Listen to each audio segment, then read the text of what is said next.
favor, no Evangelho segundo João, capítulo 14. Evangelho segundo João, capítulo 14.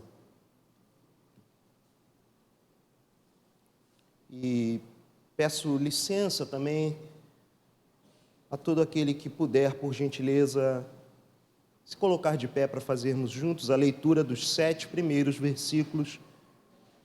Evangelho segundo João, capítulo 14, 7 primeiros versículos.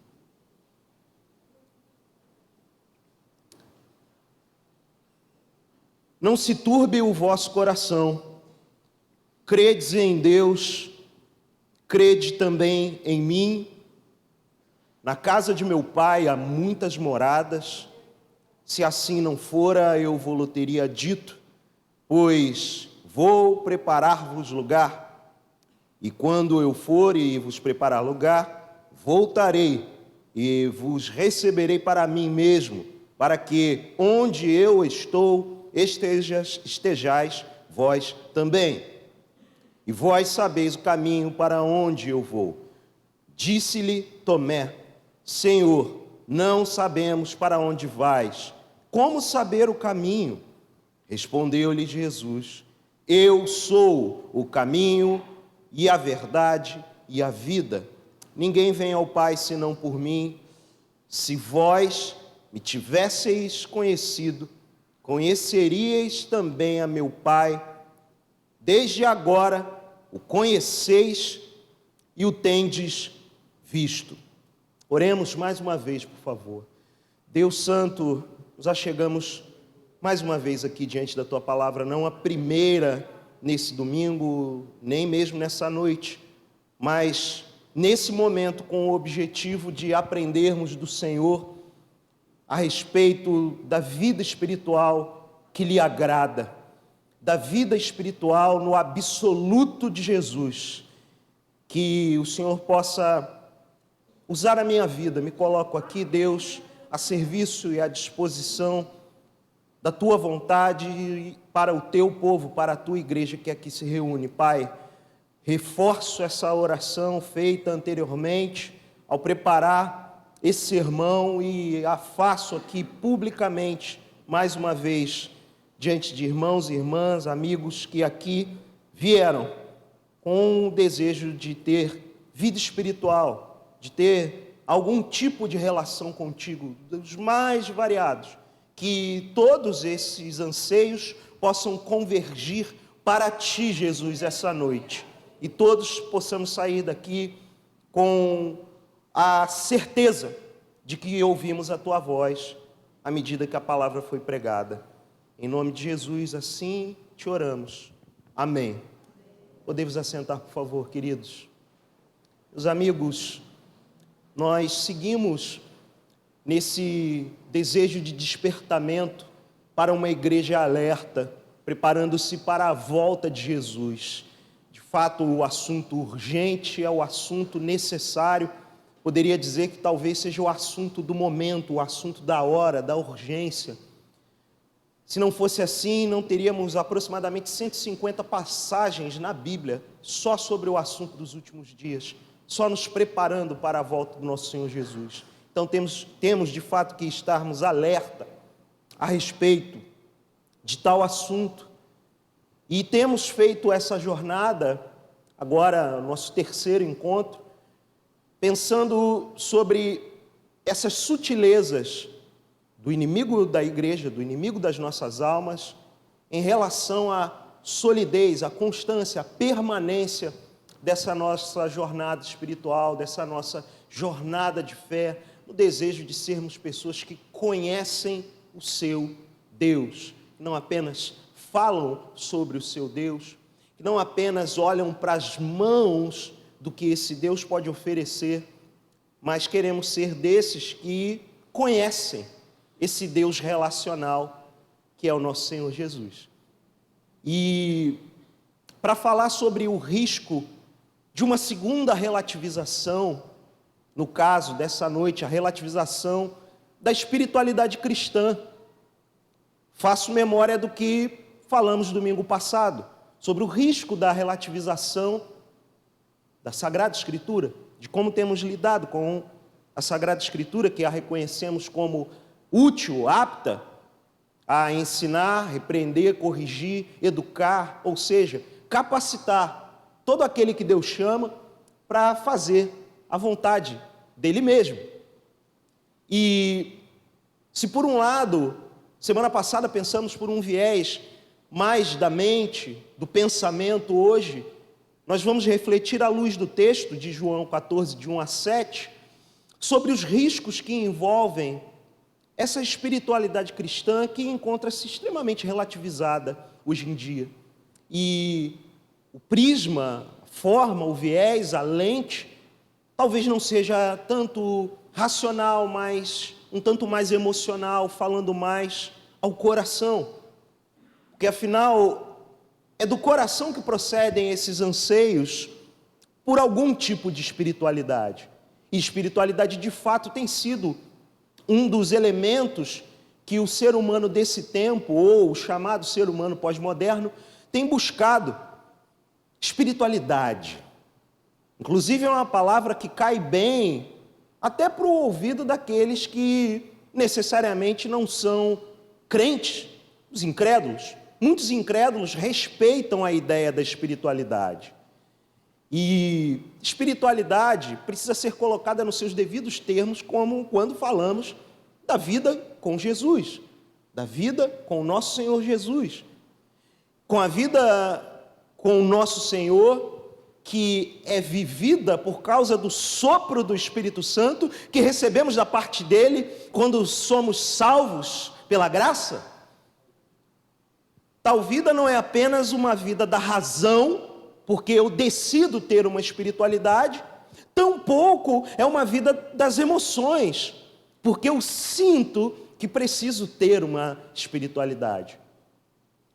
O ponto é que a busca das espiritualidades que circundam no nosso meio, e eu vou ser bem direto, bem objetivo, porque eu quero tentar ser breve na mensagem dessa noite, então eu quero me ater às espiritualidades que andam pelos nossos corredores, no nosso meio, naquilo que antigamente costumávamos chamar do nosso arraial, no meio da igreja cristã, da igreja evangélica, da igreja protestante. Existem muitas espiritualidades que são um tanto estranhas à própria espiritualidade, se podemos falar assim, que Jesus propôs para os seus discípulos.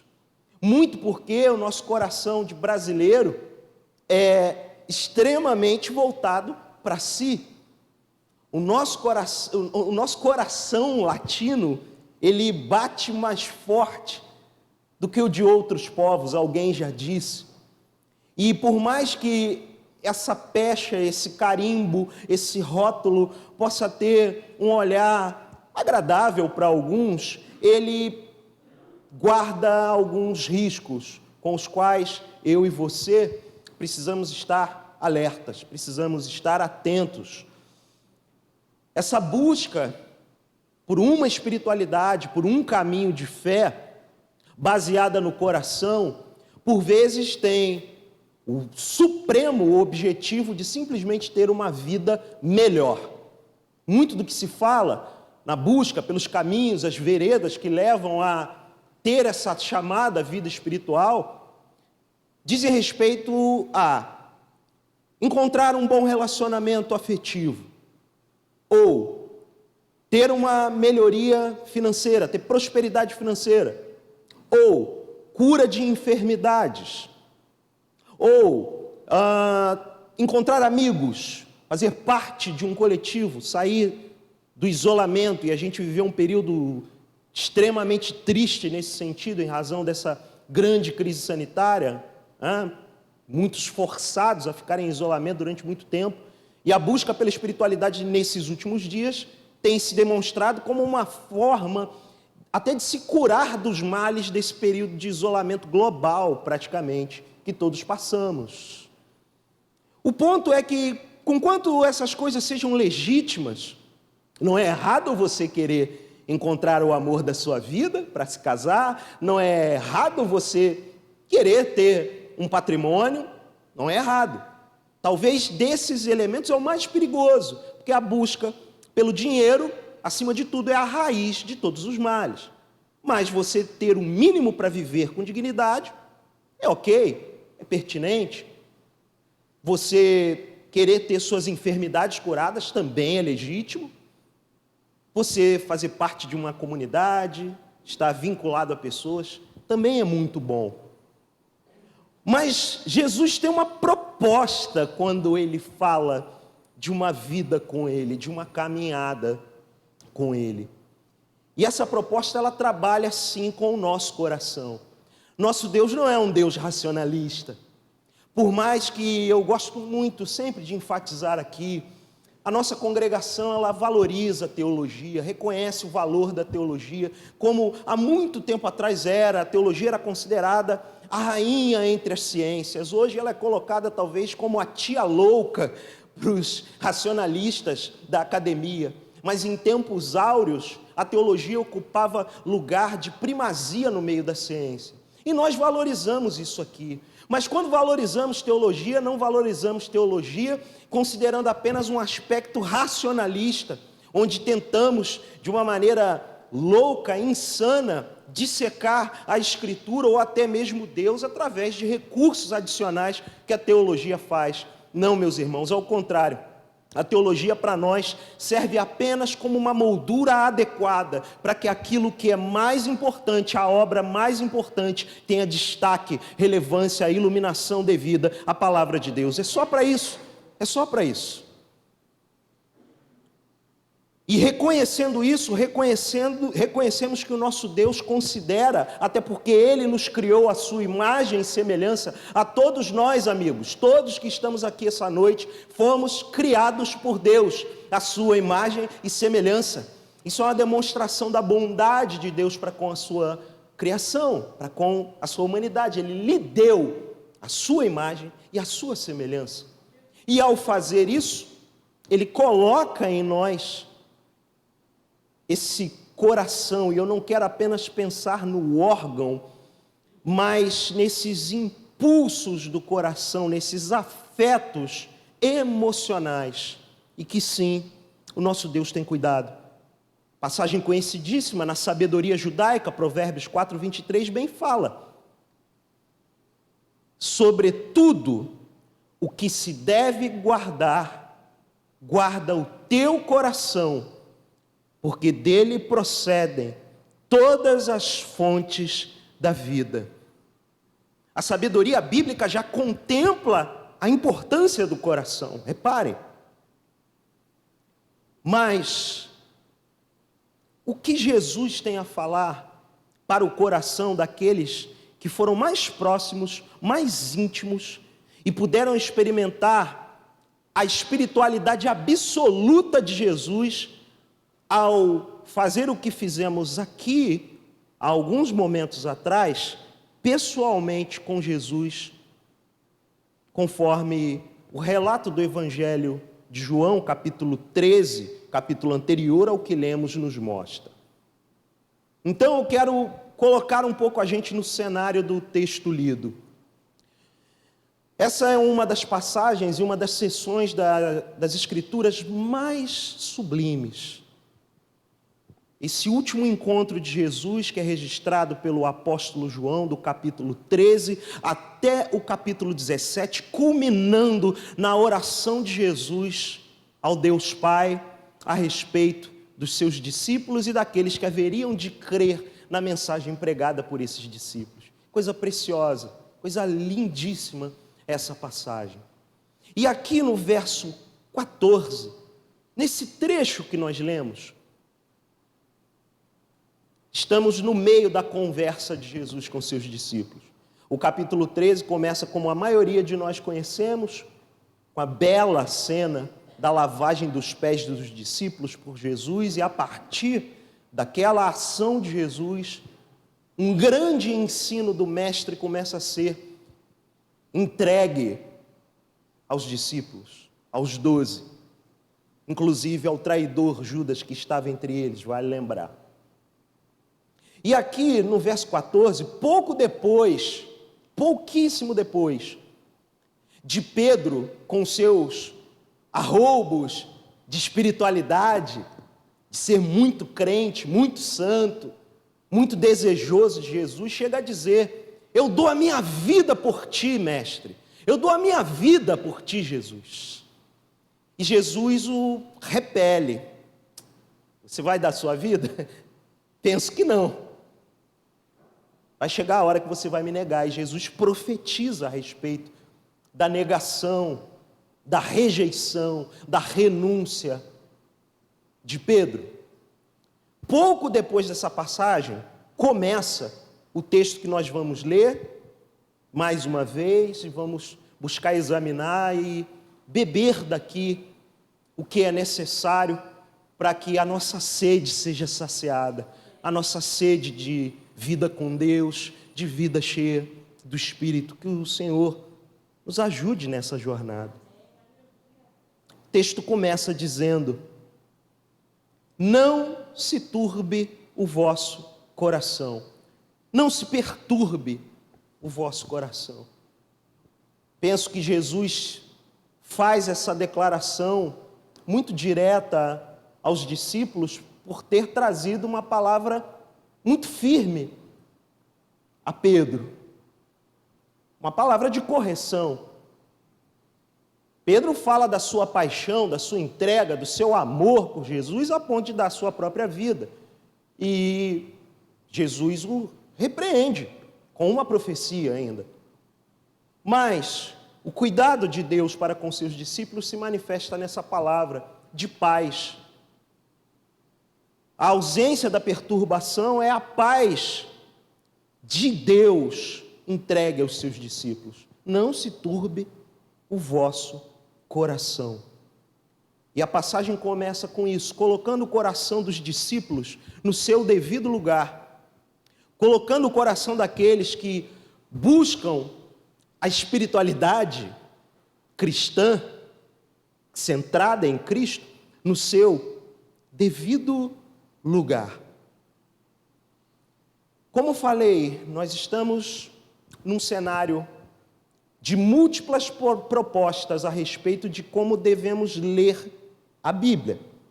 Falei que isso é relativizado domingo passado.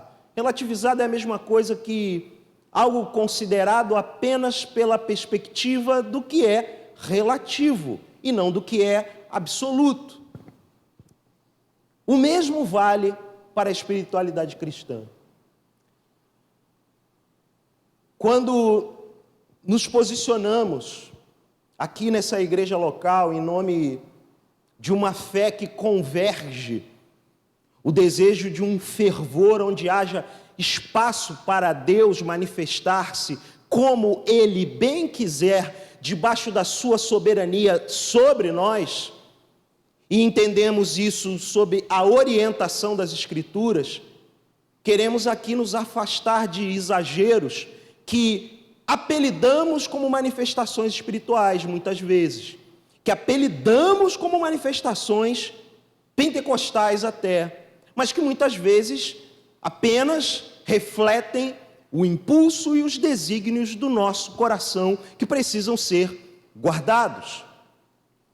Então, quando estamos diante de um cenário onde, por exemplo, há pouquíssimo tempo atrás, a série de propostas que foram feitas em nome do Espírito Santo, em nome do poder do Espírito, para se curar, por exemplo, a Covid, são das mais absurdas, não é? Muitos aqui de nós vimos isso, porque na era da informação as notícias correm com uma velocidade absurda. Se a má notícia ela já tem a capacidade de correr com uma velocidade muito grande, nesse tempo, isso se exponencia, isso vai a níveis muito mais elevados. Então, lembro de um dos teleevangelistas mais famosos do Brasil, que se auto-intitula apóstolo, dizer que vendia um feijão, salvo engano, acho que era esse o grão que ele vendia, um feijão que poderia curar da enfermidade. E não era barato feijão. Feijão já está caro, normal. É tio João feijão? Não sei, né? Tem um feijão que tem meu nome. Bonitinho, né? Mas não era esse. Esse já está meio caro, mas o que o homem lá estava vendendo era um absurdo. Eu depois vi uma campanha de um suposto óleo ungido, onde a Covid e uma série... O cara foi visionário que fez isso. Esse pseudo-profeta. Ele foi visionário. Ele, olha, isso aqui vai curar todas as variações possíveis, as variantes do vírus que podem vir.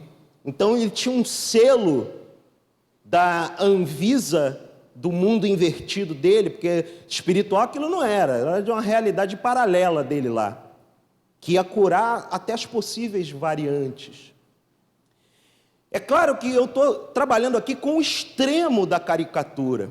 Isso não é, gente, aqui nenhum tipo de invenção minha. Se você fizer qualquer pesquisa rápida no Google, você vai ver esses e outros episódios dos mais esquisitos.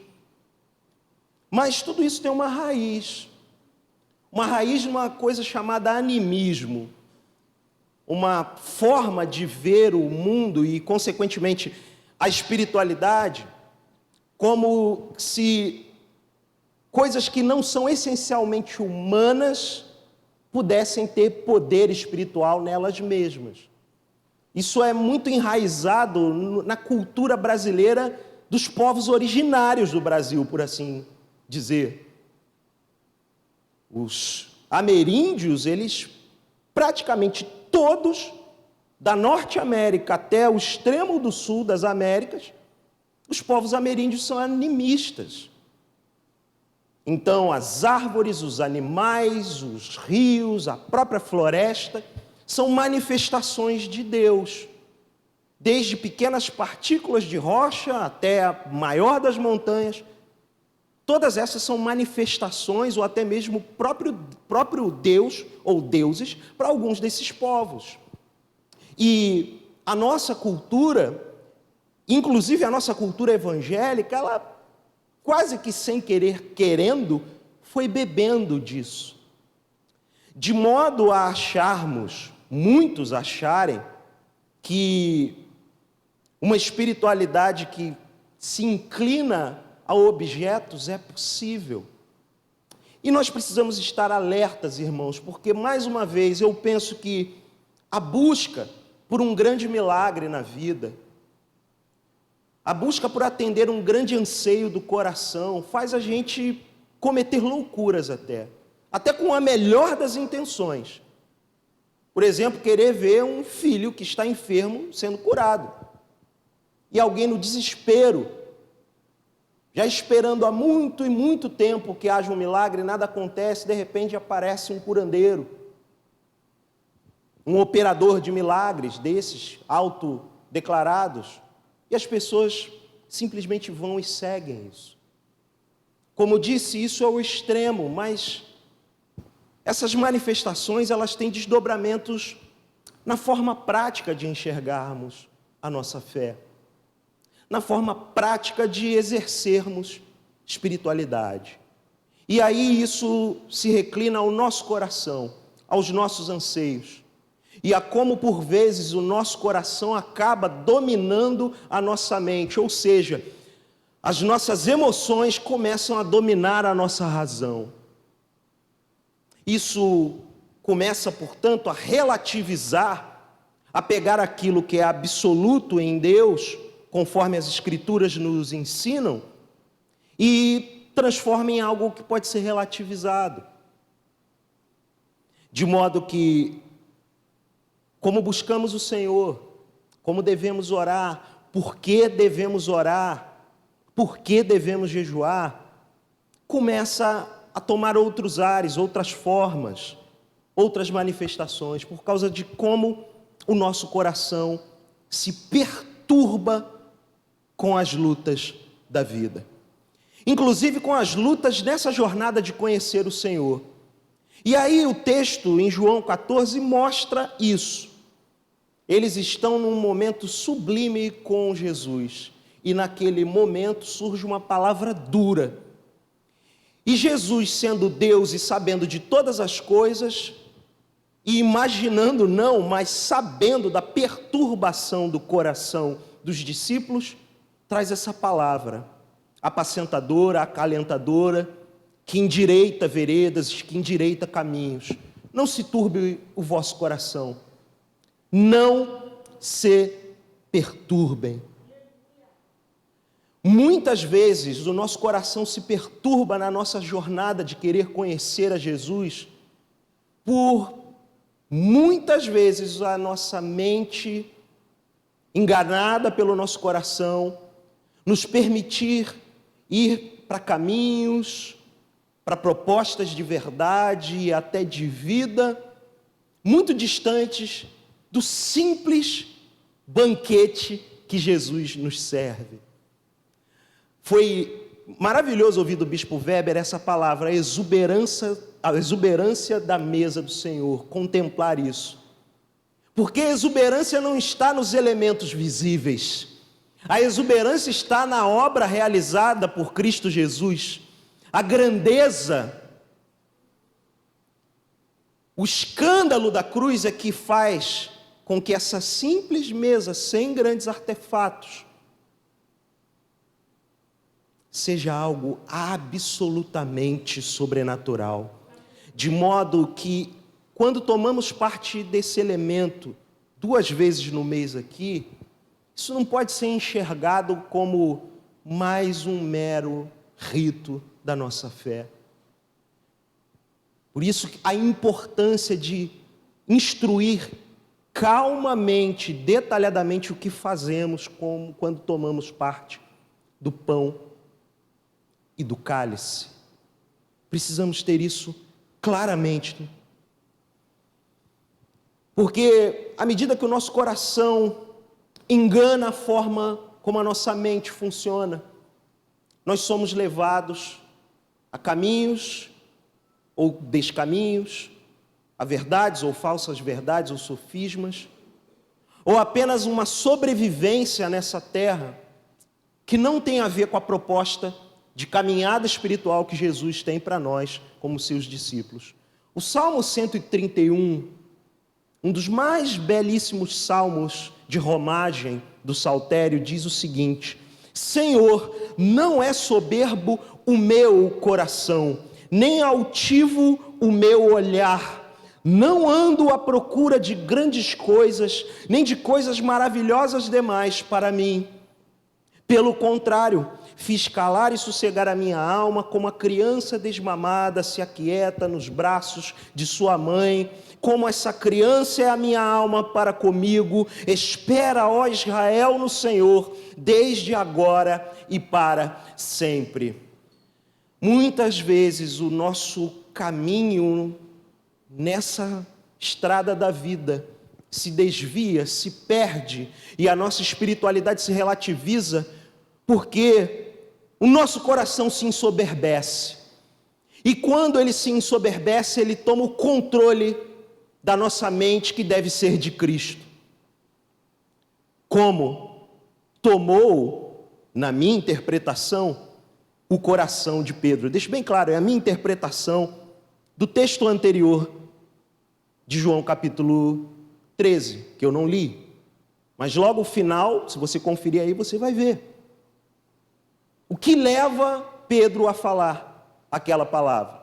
Eu sou capaz de dar a minha vida por ti.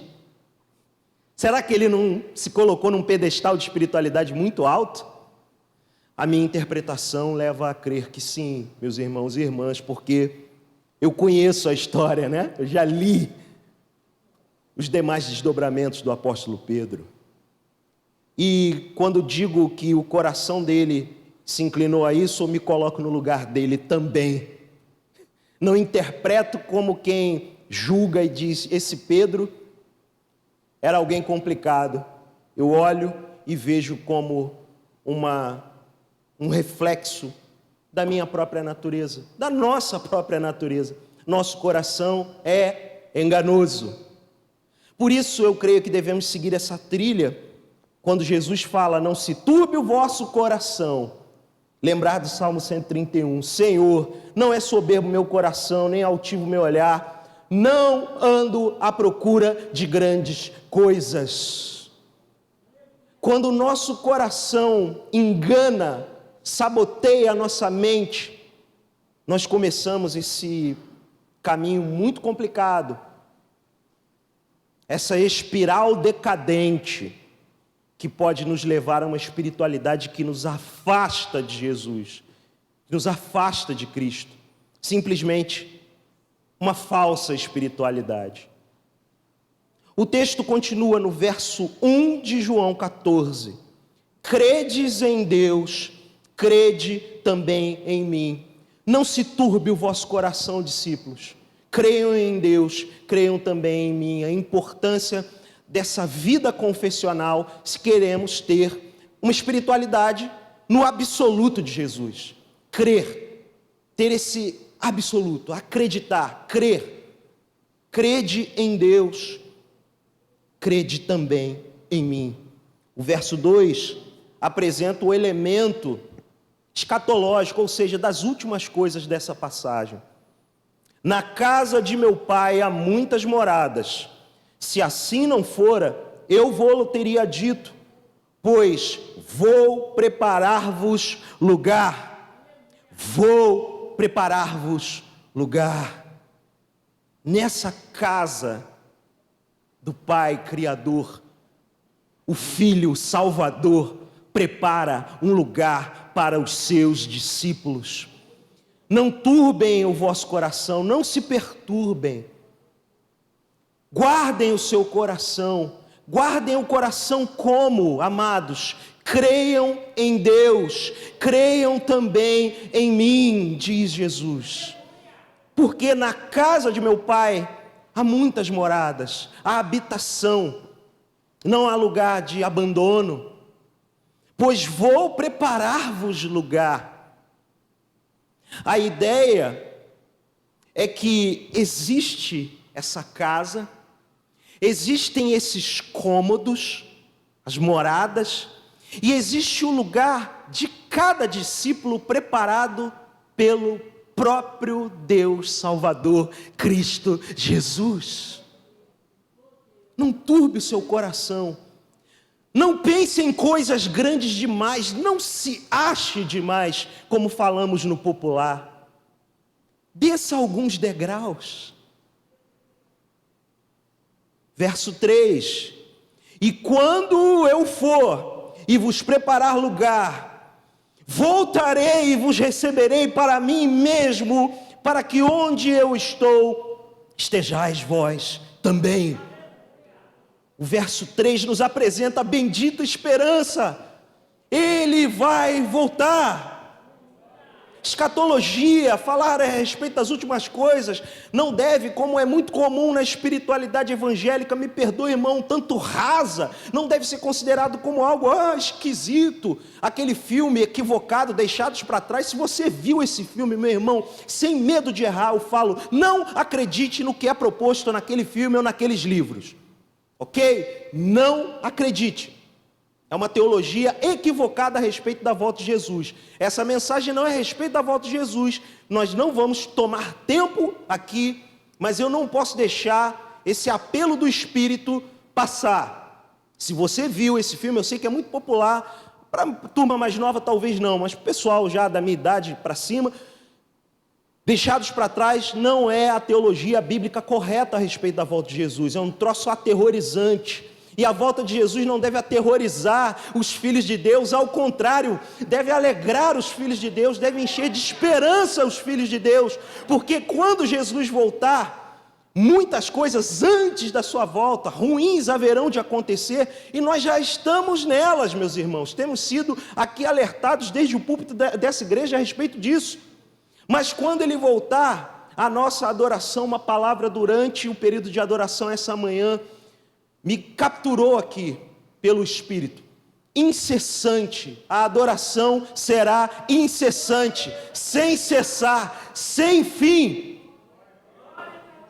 Por isso devemos ansiar, e quando lemos João 14:3, quando eu for, e ele foi, na sua primeira subida, na sua ascensão. Ele veio, primeira vinda, ascendeu, mas ele continua: voltarei e vos receberei para mim. Isso precisa acender no nosso coração. Por vezes está em trevas, numa espiritualidade confusa. Isso precisa nos despertar. E vos receberei para mim, para que onde eu estou, estejais vós também. Quando Jesus voltar, não vai haver mais a nossa agenda atrapalhando.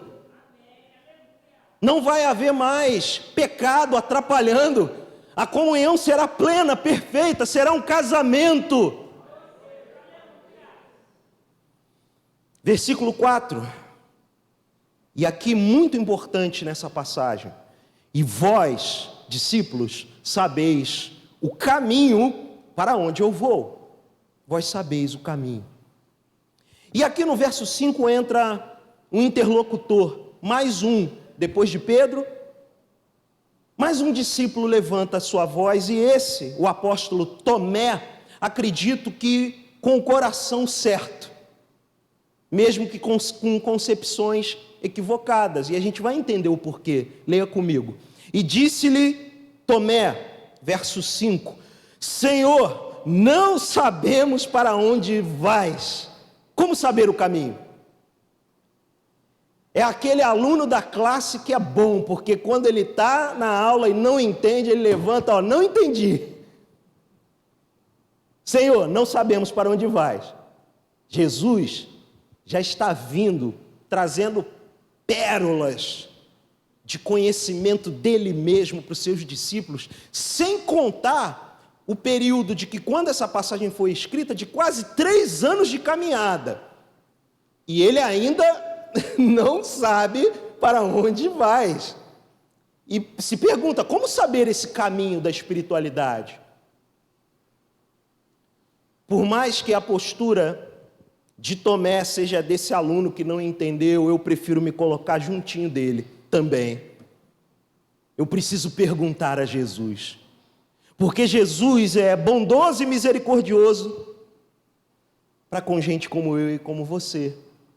Pecadores, arrependidos, salvos, justificados, em santificação, mas que ainda não foram glorificados. Então, gente que peca, gente que erra, gente que não sabe as coisas, inclusive, por vezes, o caminho para uma vida espiritual sólida e no absoluto de Jesus. Então, eu prefiro me assentar junto com Tomé, o apóstolo Tomé, e perguntar: Senhor, não sabemos para onde vais. Como saber o caminho? Verso 6, respondeu-lhe Jesus, relata João: eu sou. Já começa nessa frase: eu sou. Só nessa frase, toda a chave para discernir a vida espiritual, com essas 2 palavras, um pronome e um verbo, nós já temos a chave para a caminhada espiritual em Cristo Jesus. Reconhecer que tudo começa no grande eu sou Jesus. Eu sou o caminho, a verdade e a vida. Ninguém vem ao Pai senão por mim. Jesus é o bom pastor que guia pelas veredas da justiça, como o Salmo 23 fala. Jesus é aquele que chama a conhecer a verdade, que pode trazer libertação ao pecador, porque Ele é a verdade. Jesus é a própria vida, porque Ele deu a sua vida por amor àqueles que Ele chama para si. Por isso Jesus afirma categoricamente: eu sou o caminho, e a verdade, e a vida. E na parte final, na última frase do verso 6, o grande absoluto da espiritualidade em Cristo Jesus, que derruba qualquer poste ídolo de espiritualidades estranhas que por vezes se manifestam no nosso meio. Ninguém vem ao Pai senão por mim. Existe uma exclusividade de Jesus que é inegociável a respeito da vida espiritual, irmãos. É só por Jesus. Ninguém se achega a Ele, não existem atalhos, não existem sofismas, pós-verdades, falsas verdades, não existem simulações de vida, sobrevidas. Só existe caminho, verdade e vida para chegar ao Pai, para chegar à vida espiritual, para a nossa conexão com Deus. A ideia de religião, de religare, ela não tem a ver com o esforço que eu ou você fazemos para ter o favor de Deus. Ao contrário, tem a ver com esse Deus que vem até nós pecadores e nos salva, nos limpa, nos justifica, nos santifica e há de nos glorificar. Meu amigo, minha amiga, uma vida espiritual, saiba, ela tem esse fundamento que é a própria rocha, Cristo Jesus. Eu sou o caminho e a verdade e a vida. Ninguém, o mais piedoso dos homens, a mais virtuosa das mulheres, ninguém chega ao Pai por seus próprios esforços. É só pelo caminho, é a verdade, é a vida que é Jesus. Verso 7, o conhecimento. Se vós me tivesseis conhecido, conheceríeis também a meu Pai. Desde agora o conheceis e o tendes visto. Eu entendo que as nossas lutas, nessa jornada de ter uma vida espiritual, elas podem ser difícil. Essas lutas são difíceis, são árduas. Eu entendo porque se esses homens, e eu vou considerar Tomé, que ouviu essa resposta, que andou com Jesus, que tocou Jesus, que ouviu Jesus e que via fisicamente Jesus todos os dias durante pelo menos 3 anos, se ele teve dificuldade de reconhecer, o que será de nós? Sim, há de se compreender, há de se estender misericórdia para nós nesse sentido. Mas na misericórdia de Deus, nós não somos deixados no abandono, nesse caminho, nessa peregrinação nessa terra para conhecer Jesus. Ele deixa para nós a sua Sagrada Escritura. Ele deixa para nós os princípios básicos da vida de oração. Ele nos insere na vida da igreja para seguirmos essa jornada de uma espiritualidade simples, na verdade, porém absoluta, porque ela tem como base, como fundamento, como rocha, como afirmei, apenas Jesus. E ter apenas Jesus é ter tudo o que precisamos. Significa que não precisamos de mais nada, nem ninguém. Amados, não se turbe o vosso coração, porque Jesus preparou o lugar para você. Ele abriu o caminho, Ele é o próprio caminho.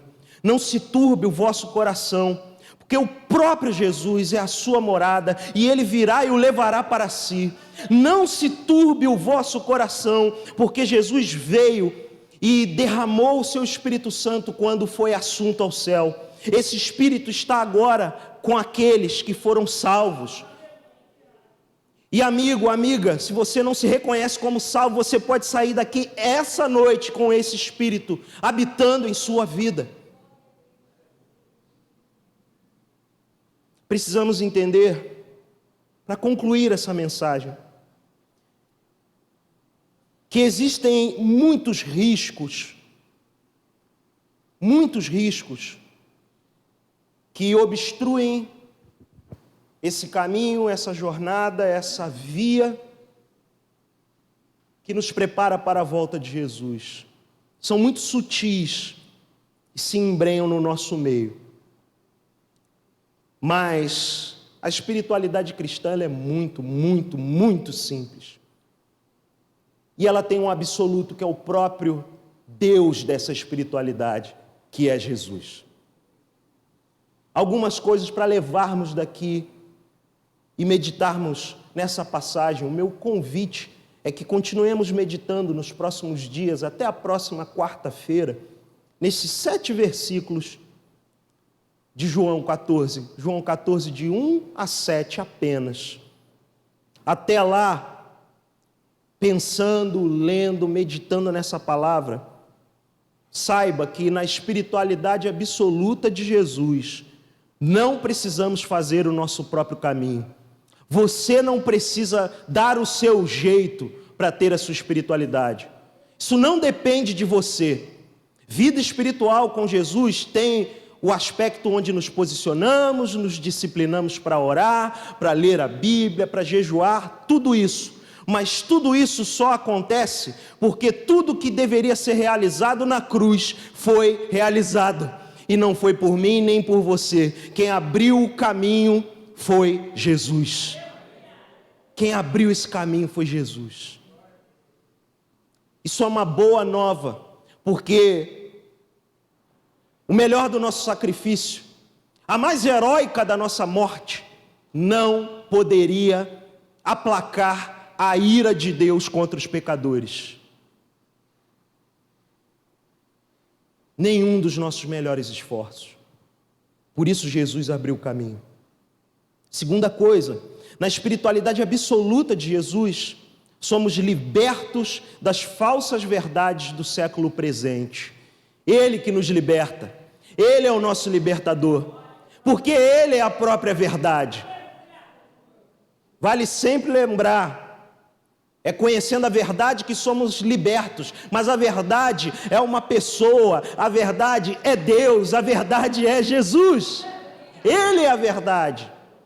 Ele dissipa toda fumaça densa de falsas espiritualidades, das mais estranhas que vão se embrenhando nos nossos hábitos e costumes, de gente que se considera cristã, seguidora de Jesus, mas que é adepta a coisas. Uma coisa que me chamou muito a atenção ao pensar sobre essa ideia de falsas verdades, é ver, sobretudo entre jovens, entre o pessoal mais novo, parece que tem uma nova onda de horóscopo. Tem gente que se diz crente, que fica calmo, não foi no Instagram de nenhum de vocês, jovens luminosos dessa congregação. Eu não fico fazendo a mineração do Instagram de vocês ainda, mas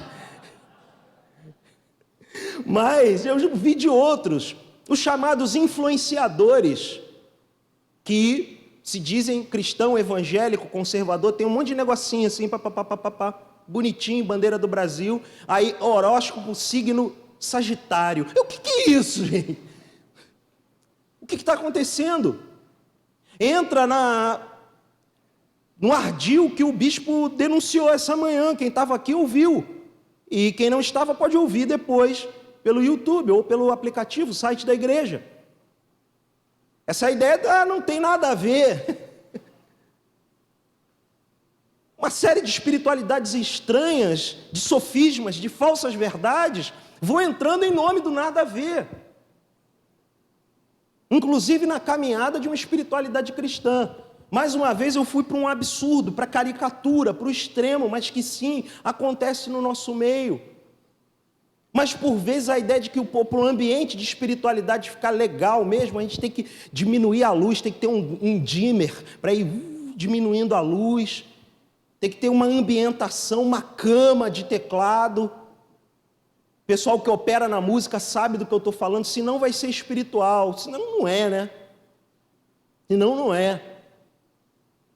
E a gente vai relativizando, achando que a presença de Deus vai vir. Outro dia eu ouvi uma resenha, vou falar na linguagem de música, eu vou tentar traduzir para todo mundo. Eu ouvi um comentário sobre um determinado artefato, um material tecnológico para uso de guitarra e violão. O shimmer. Só você vai entender isso, Jonas. É um recurso que é usado, que ele simula sons de violino e teclado nas cordas do violão e da guitarra. Pronto, acho que deu para traduzir agora para todo mundo. Traduzir mais, traduzir, né? Então, é isso.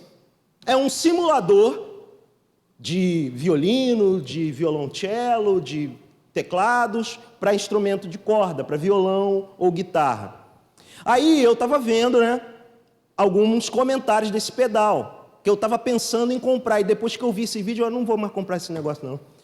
Porque o cara falou assim: o meu pastor diz que a presença de Deus não vem se eu não uso esse pedal no culto. Eu vou ministrar com ele. E um músico bom, cara, eu falei, músico bom, teólogo terrível, crente marromeno, não sei. A presença de Deus só vem se eu usar o pedal. Aí eu desisti, amados, do Schimmer. Ali, deu angústia ouvir aquilo. Eu estou tentando trazer com um pouco de leveza, mas ele falou isso com muita seriedade. E aí eu que estou na tortura, eu vou no volume 11 da tortura, comentários do vídeo. Aí eu vou para os comentários, o que falaram a respeito. Ah, é mesmo? Lá na minha... Aí começa a contar as histórias, dar testemunho do uso de uma tecnologia para trazer espiritualidade. Meu irmão, minha irmã, isso é uma mentira. Isso é uma falsa espiritualidade. A espiritualidade de Jesus é simples. Jesus é soberano, Ele vem e se manifesta como Ele quer. O grande avivamento de 1906 na Rua Azusa foi com um monte de filho de escravo, de ex-escravo, que mal sabiam falar inglês direito. E Deus literalmente virou a história do cristianismo moderno por causa do que aconteceu numa reunião, num casebre, num barracão, no subúrbio de Los Angeles em 1906, com semi-analfabetos. Não precisou ter nada, nenhuma tecnologia. O Senhor é soberano, e sendo soberano, Ele nos liberta das falsas verdades, porque sendo soberano, Ele é a própria verdade. A última coisa, na espiritualidade absoluta de Jesus, conhecemos a vida que não se resume no aqui e no agora, mas conhecemos a vida que é eterna. Como lá em João 17,3 ele diz: e a vida eterna é essa, que conheçam a Deus Pai e que conheçam ao Filho que Ele enviou. Conhecer a Deus, simplesmente isso. Isso é a espiritualidade absoluta. Não apenas tentar melhorar a vida do aqui e agora. Não apenas buscar em Deus coisas que nós podemos fazer por nós mesmos. Ele nos deu fôlego de vida para trabalhar, para estudar, para aprender a desenvolver bons e saudáveis relacionamentos. A gente deve colocar essas coisas todas em oração diante de Deus.